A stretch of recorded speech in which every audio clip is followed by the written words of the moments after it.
of course, I don't know about you, but I personally think this next article is quite worrying because, as a percentage, how many illegal boot people, or future Labour voters as I like to call them, do you think has been sent back since 2020? 10%? 7%? 5%? Well, if you answered any of them, I'm afraid you're wrong. It is a grand total, apparently, of 1. That's right, 1%. Which surely means that's a massive advert for people, isn't it? That basically 99% of illegal boot people are more than likely going to stay over here when they arrive, which I knew it was a lot, but to be honest, I didn't think it was 99%.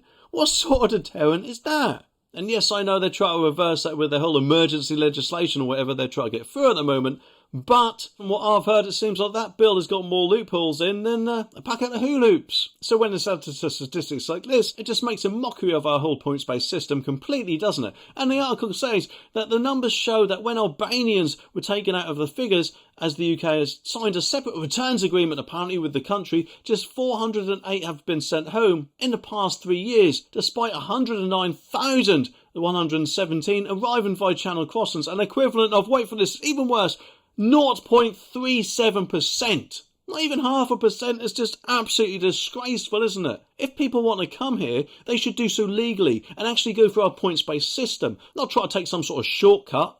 Or even worse, might think, oh, I can't get through that way because I got this criminal record, I'll just pay someone to get me through, and that should not be allowed to happen. We should be taking Australia's style approach that their then Prime Minister Tony Abbott did and just say, if you come through this method, I'm sorry, but we're not going to be able to accept you because too many people have taken advantage of it. And let's face it, at the end of the day, France hardly is at war, is it? So therefore, that is bound to be deemed as a safe country, isn't it? And I know, yes, some people will say, well, they might not want to be in France. Well, at the end of the day, if they're fleeing from war or whatever it is that they're saying, then surely they'd happy to be in a safe country, wouldn't they? They shouldn't be able to pick and choose what safe country they want to be in. They should be happy that they're actually now safe. And surely figures like this are bound to have an impact on our public services, aren't they? Because even though they aren't allowed to work whilst their application is going through, they might need things like the police or the ambulance or doctors or whatever else, and therefore it's those services which are going to be crumbling under the result, isn't it? But of course, don't worry, because the government's new illegal immigration minister, Michael Tomlinson, said